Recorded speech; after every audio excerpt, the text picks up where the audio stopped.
2세기 신학자 오리겐은 성경 해석법을 정훈육으로 나누었습니다.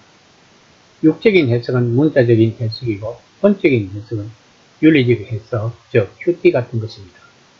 그리고 영적인 해석은 성경에서 말하는 하나님의 뜻이 무엇인가를 아는 것입니다. 현재 한국교회가 왜 대중들에게 외면을 받는 여러 이유 중 가장 첫 번째가 성경을 문자적으로 해석을 한다는 것입니다. 오늘 본문도 문자적으로 성경을 해석하는 사람들은 오늘 말씀을 그냥 읽을 것입니다. 그리고 그 안에 하나님의 의도가 무엇인지에 대해서는 별로 궁금하지 않을 것입니다. 왜냐하면 그냥 그렇게 성경을 읽어왔으니까요. 그렇게 성경을 읽고 자기 만족을 했을 것입니다. 나는 성경을 1년에 몇 독을 한다고. 그러나 성경을 문자적으로 해석을 하면 자칫 우리들을 율법의 틀에 가둘 수 있다는 것을 알아야 합니다. 오늘 본문을 자세히 보면 약간 앞뒤가 안 맞는 이야기가 나옵니다. 그것을 찾아보며 오늘 본문에서 하나님이 우리들에게 무엇을 이야기하고 싶은지를 찾아봅시다. 22장 1절 말씀입니다. 사람이 소나 양을 도둑질하여 잡거나 팔면 그는 소 한 마리에 소 5마리로 갚고 양 한 마리에 양 4마리로 갚을 겁니다. 본문은 도둑질한 자가 잡혔을 때 그의 손에 도둑질한 소나 양이 없는 경우를 말합니다. 일반적으로는 도둑질한 경우 값질로 갚아야 하지만 왜 4배나 5배를 갚아야 하는가에 대하여 생각을 해보아야 합니다. 본절을 해석하려면 4절을 알아야 합니다. 4절입니다. 도둑질한 것이 살아 그의 손에 있으면 소나 낙이나 양을 막론하고 값질로 배상할 겁니다. 통상 처음 도둑질을 하면 도둑질한 물건을 겁이 나서 팔거나 죽이지 못하고 그냥 가지고 있다고 합니다. 하나님은 이런 섬세한 부분까지 체크를 하신 것입니다. 다시 말하면 도둑질한 소나 양을 처분했다는 것은 상습범이라는 것입니다.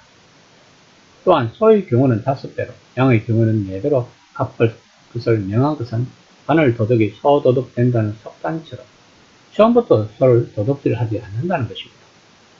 처음에는 작은 것부터 도둑질하다가 나중에 간이 배밖에 나오면 소까지 훔친다는 것입니다. 또한 고대 근동에서는 소를 가족의 일원으로 여겨졌고 소를 사육하는 데 있어서 양보다 훨씬 더 많은 노력이 들어가고 경제적으로 더 귀중한 가축으로 여겨졌기 때문에 더 많은 배상을 요구한 것입니다. 22장 2절에서 3절입니다. 도둑이 뚫고 들어오는 것을 보고 그를 쳐 죽이면 피 흘린 죄가 없으나 해 돋는 후에는 피 흘린 죄가 있으리라. 도둑은 반드시 배상할 것이나 배상할 것이 없으면 그 몸을 팔아 그 도둑질한 것을 배상할 것이요. 밤에 도둑질하다가 걸려서 맞아 죽는 경우는 아무 책임도 물을 수 없지만 낮에는 도둑을 죽이면 죄가 인정된다는 것은 어떻게 해석을 할까요? 이 법은 이방인들의 법과 구별이 됩니다. 하나님의 법은 아무리 도덕이지만 분명히 종교성을 우선적으로 고려했다는 것을 볼 수 있습니다. 그러나 밤에 도둑질하는 것은 음악에 다스립니다. 그것은 무엇을 말하는 것일까요? 도둑질에 있어서 고의성이 있나 아니면 충동적이고 계획적이지 않느냐의 차이일 것입니다. 낮에는 좀 도둑이지만 밤에 도둑질하는 것은 그만큼 고의성과 악의를 가지고 도둑질했다고 보기 때문입니다. 또한 밤에 도둑을 죽이는 경우는 고의성이 없고 굳이 불식간에 자신의 생명을 지키기 위해서 우연적으로 일어난 살인 행위이고 낮에는 자신을 지킬 수 있는 상황 속이라고 생각했기 때문에 도둑을 죽이는 것은 고의성이 있다고 판단이 되어 그 죄를 묻는 것입니다. 여기서 우리는 도둑이나 그 도둑을 잡으면서 살인을 하는 자나 둘 다 고의성에 초점을 두었다는 것입니다. 고의성은 그의 마음에서 나옵니다. 도둑질하는 자의 마음에는 탐심에서 나오고 도둑을 죽인 자의 마음에는 분노에서 출발한다는 것을 우리는 알아야 합니다. 하나님은 우리의 내면의 상태를 보시는 것입니다. 그가 왜 도둑질을 하는 것일까? 다른 사람들처럼 일을 하지 않고 쉽게 살려고 도둑질을 하는가? 아니면 정말 먹을 것이 없어서 도둑질을 하는가? 하나님은 어떤 경우에도 도둑질은 죄라고 하시면서 배상할 능력이 없으면 노예가 되어서라도 배상을 하라고 했습니다. 로마서에 보면 인간은 두 종류로 나누고 있다는 것을 알 수 있습니다. 아담 안에 있는 인간, 그리고 예수 그리스도 안에 있는 인간입니다. 아담 안에 있는 인간이란 세상 권세에 속한 사람들을 말합니다. 세상 권세는 무엇일까? 하나님을 모르고 하나님을 반대하고 하나님을 싫어하는 권세를 말합니다. 우리는 원래 아담 안에 있던 자들입니다. 그런데 예수 그리스도를 믿고 인정하여 예수 그리스도 안에 있는 자들이 되었습니다. 그러나 우리는 알아야 합니다. 우리가 예수 그리스도 안에 있다고 해서 성이 문제가 되는 것은 아닙니다. 우리의 영혼과 인격은 세상 권세와 죄의 권세에서 구원을 받았지만 우리의 죄의 몸은 그대로 가지고 있는 것입니다. 다시 말하면 우리의 본능은 존재한다는 것입니다. 구약에서 하나님이 계명을 주셨지만 이스라엘은 지키지 못했습니다. 하나님은 알고 있었을 것입니다. 그들이 율법을 지키지 못한다는 것을.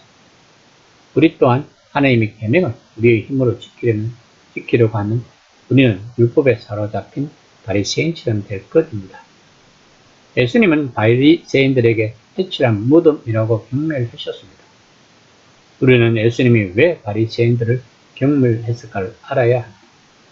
그 당시 그들은 일반 백성들에게 존경을 받던 자들이었습니다. 그들은 제사의 정결 의식을 일상생활에 적용한 자들로서 거룩하고 도덕적으로 살려고 노력한 자들입니다. 왜 예수님을 싫어했을까요? 그러면 그들이 틀렸다는 것입니다. 과연 바리새인들이 무엇을 잘못했는가를 알아야 합니다. 그들은 자기의 의를 가지고 하나님의 계명을 지키려고 했다는 것입니다. 다시 말하면 그렇게 함으로써 자기 만족과 기쁨을 누렸다는 것입니다. 오늘 본문 말씀은 보혜성과 탐심이라는 우리 내면을 이야기하는 것이라고 보면 됩니다. 그리스도인들은 내면에서 끊임없는 영적 전쟁을 하는 사람들입니다. 우리의 본능과 하나님의 영과의 싸움입니다. 구약이 말하는 것은 우리의 의로서는 하나님의 백성이 될 수 없다는 것을 알라고 했습니다. 그러면 우리는 어떻게 하나님의 백성이 될 수 있을까요? 모든 것을 하나님께 의지해야 한다는 것입니다. 우리가 매일 치르는 영적 전쟁도 성령님의 도움을 받아야 한다는 것입니다. 우리가 기도할 것은 바로 이것인 것입니다. 기도는 하나님과의 관계의 형성입니다. 우리가 우리의 본능을 자제하고 하나님의 계명을 따르겠다고 하는데 이런 기도를 하나님이 들어주시지 않을 이유가 없습니다. 이 시간에 나는 영적 전쟁 나의 힘으로 치르고 있는가 아니면 성령 하나님께 의지해서 치르고 있는가를 한번 생각해보는 시간이 되었으면 합니다.